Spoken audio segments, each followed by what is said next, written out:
Hello guys, welcome to my YouTube channel. मेरा नाम निधि है और आज हम डिस्कस करने वाले हैं role of nurse in disaster management. तो इसके अंदर हम कंप्लीट मैनेजमेंट पढ़ेंगे डिजास्टर का। तो आइए वीडियो को शुरू करते हैं। सबसे पहले हम देखेंगे कि क्या होता है, क्या क्या रोल्स प्ले करती हैं नर्सेस डिजास्टर मैनेजमेंट में। तो नर्सेस जो होती हैं बहुत ही वाइटल रोल प्ले करती हैं डिजास्टर मैनेजमेंट में, जिसमें उनकी रिस्पॉन्सिबिलिटीज़ जो होती हैं वो एक्सटेंड होती हैं 4 फेजेस में, जिसमें से पहला फेज होता है प्रिपेयर्डनेस फेज, सेकंड होता है रिस्पॉन्सिव फेज एंड थर्ड होता है रिकवरी फेज एंड फोर्थ होता है मिटिगेशन फेज। तो आइए सबसे पहले हम पढ़ेंगे प्रिपेयर्डनेस फेज क्या होता है। प्रिपेयर्डनेस फेज जो होता है, इस फेज में नर्सेज जो फोकस करती हैं वो प्लानिंग के ऊपर, ट्रेनिंग के ऊपर, जो कि हम डिजास्टर से पहले प्लान करते हैं उसमें फोकस करते हैं। प्रिपेयर्डनेस फेज डिजास्टर मैनेजमेंट का एक बहुत इम्पॉर्टेंट पार्ट होता है। इस फेज में मेन पर्पस होता है कि डिजास्टर आने से पहले ही हम अपनी प्लानिंग, ट्रेनिंग और रिसोर्सेज को रेडी रख सकें, ताकि जब डिजास्टर आए तो लॉस कम हो और रिस्पॉन्स इफ़ेक्टिव हो। यानी प्रिपेयर्डनेस फेज क्या होता है, तो जाने प्रिपेयर्डनेस फेज वो स्टेज होती है जिसमें हम डिजास्टर के अगेंस्ट एडवांस प्लानिंग और ट्रेनिंग करते हैं। इसका गोल होता है लाइफ और प्रॉपर्टी को के लॉस को कम करना, कम्युनिटी को डिजास्टर के लिए रेडी करना, या रिस्पॉन्स टीम को ट्रेंड करना, या कम्युनिकेशन और रिस्यूज सिस्टम को मतलब स्ट्रॉन्ग बनाना। ये एक प्रोटेक्टिव अप्रोच होती है, यानी डिजास्टर आने से पहले की तैयारी। इसके कॉन्सेप्ट क्या होते हैं, तो अगर हम देखें तो रिस्क असेसमेंट और हैजार्ड मैपिंग, जैसे कौन कौन से एरिया डिजास्टर प्रोन हैं, जैसे कि फ्लड, अर्थक्वेक, साइक्लोन एक्सेट्रा, या कितना रिस्क है, किन लोगों को इफेक्ट करेगा, या इनका एनालिसिस करना। हैजार्ड मैप प्रिपेयर किए जाते हैं जिससे वैल्यूनरेबल एरियाज़ की आइडेंटिफाई हो सके। इसके लिए प्लानिंग भी करते हैं, इसमें अलग अलग लेवल पर प्लान्स बनाए जाते हैं। ट्रेनिंग और कैपेसिटी बिल्डिंग करते हैं हम, जिसमें से हम प्रिपेयर्डनेस के मेजर पार्ट्स हैं, जैसे कि अगर हम इन पॉइंट्स के अकॉर्डिंग देखें तो हम लोग पार्टिसिपेटिंग करते हैं डिजास्टर प्लानिंग की हॉस्पिटल और कम्युनिटी लेवल पर। डेवलपिंग करते हैं इमरजेंसी प्रोटोकॉल, जिससे कि हम डिजास्टर आने से पहले ही हम प्रिपेयर्ड हो सके। ट्रेनिंग और डिजास्टर ड्रिल्स और mock exercise and stimulation programs कराए जाते हैं, जिससे कि हम डिजास्टर से होने वाले नुकसान को कम कर सकें। Educating the community about disaster risk and preventive measures, हम कम्युनिटी को प्रॉपरली एजुकेट करते हैं ताकि डिजास्टर से क्या रिस्क हो सकते हैं और इनको हम कैसे बचाएं, ये सारी चीज़ों के बारे में हम अपनी कम्युनिटी को एजुकेट करते हैं।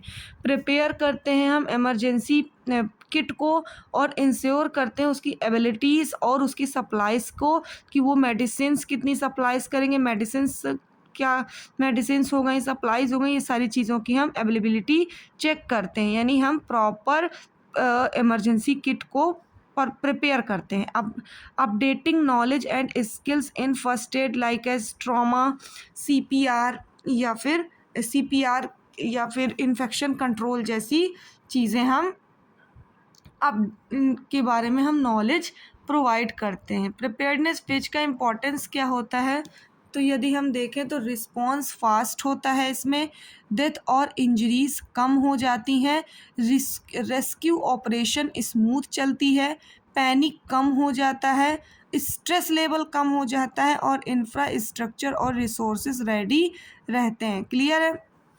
नेक्स्ट हम देखेंगे रिस्पॉन्स फेज क्या होता है।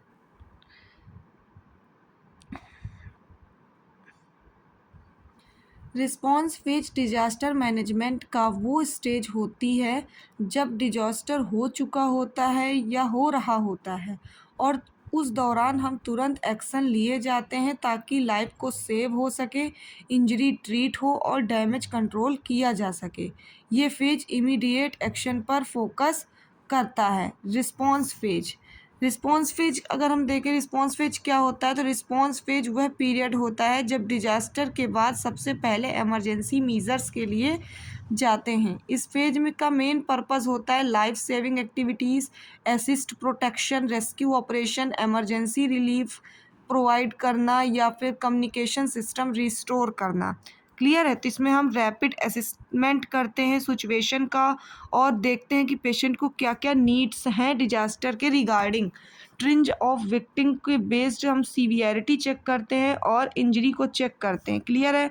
प्रोवाइड करते हैं हम इमरजेंसी केयर जिसमें से हम उसकी ब्लीडिंग को कंट्रोल कर रहे हैं, मैनेज कर रहे हैं, शॉक की कंडीशन को स्टेबलाइज कर रहे हैं, फ्रैक्चर की कंडीशन को, और अगर पेशेंट को सीपीआर की ज़रूरत है तो हम उसको सीपीआर भी प्रोवाइड कराएंगे।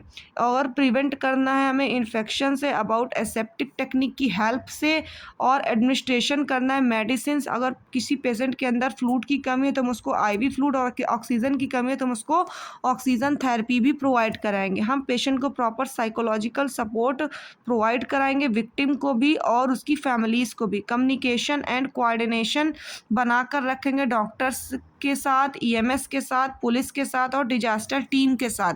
इवैक्यूएशन करेंगे, सेफ ट्रांसफ़र करेंगे एंड डॉक्यूमेंटेशन ऑफ विक्टिम को भी प्रिपेयर करेंगे। नेक्स्ट हम देखेंगे रिकवरी फेज।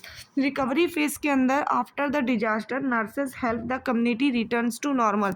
यानी अभी इस फेज में हमें जो डिजास्टर से हमें नुकसान हुए हैं, हमें उन नुकसान को रिकवर करना है। ये जो हम फेज अप्लाई करते हैं ये डिजास्टर आने के और डिजास्टर प्रॉपर तरीके से ख़त्म होने के बाद जो हमारी कम्युनिटी और सोसाइटी, जो हमारी कम्युनिटी और ह्यूमंस को, इन्वायरमेंट को जो नुकसान हुआ है हमें उसकी रिकवरी कैसे करनी है, ये सब हम इस फेज के अंदर जानते हैं। तो इस फेज के अंदर हमारा पहला पॉइंट आ जाता है कंटिन्यूड केयर फॉर इंजरी। हम इसमें इंजर्ड पर्सन की, इंजर्ड ह्यूमन को कंटिन्यूड केयर प्रोवाइड करते हैं, सिक पर्सन को और डिस्प्लेस्ड इंडिविजुअल को हम कंटिन्यूड केयर प्रोवाइड करते हैं। इसमें हम पेशेंट को प्रॉपर रिहैबिलिटेशन सपोर्ट प्रोवाइड करते हैं, physically, psychologically and socially. Counselling services हम प्रोवाइड करते हैं जैसे कि पेशेंट स्ट्रेस रिड्यूस हो सके, या फिर पीटीएसडी जिसे हम पोस्ट ट्रॉमेटिक स्ट्रेस डिसऑर्डर के नाम से जानते हैं, ये भी रिड्यूस हो सके और ट्रॉमा की भी कंडीशन रिड्यूस हो सके। हम पेशेंट की हेल्थ एजुकेशन को भी मेंटेन करने के लिए बोलते हैं ताकि पेशेंट जो है अपने आसपास जो विक्टिम है और उसकी फैमिली है वो हाइजीन मेंटेन रखे, सैनिटेशन मेंटेन रखे, न्यूट्रिशन एंड डिसीज़ प्रिवेंशन भी जिससे कि हो सकती है। यदि पेशेंट अगर मान लीजिए हम एक फ़्लड का ही एग्ज़ाम्पल लेके चलते हैं। नॉर्मली जब फ़्लड आती है और वो चली जाती है उसके बाद बहुत सारी बीमारियां उस एरिया में कॉज करती हैं जिस एरिया में फ़्लड आई हुई होती है। तो यदि हम उस एरिया में हाइजीन, सैनिटेशन, न्यूट्रिशन और डिसीज़ प्रिवेंशन करते हैं तो हमें प्रॉपर हमारी हेल्थ रिगेन कर सकती है, हम इन्फेक्शन से बचे रह सकते हैं। हमें मॉनिटरिंग करना है प्रॉपर कम्युनिकेबल डिसीज़ को, जो लोग कैंप और शेल्टर्स में रह रहे होते हैं, और assisting in rebuilding health services and reconnecting families. हमें रिकनेक्टिंग फैमिलीज़ से, और जिन लोगों के मतलब घर वाले खो जाते हैं हमें उन्हें भी असिस्ट करना है, उन लोगों को ढूंढ करके उन लोगों तक पहुंचाना है। हमें मिटिगेशन फेज, फोर्थ इस फेज होती है डिजास्टर मैनेजमेंट की, मिटिगेशन फेज।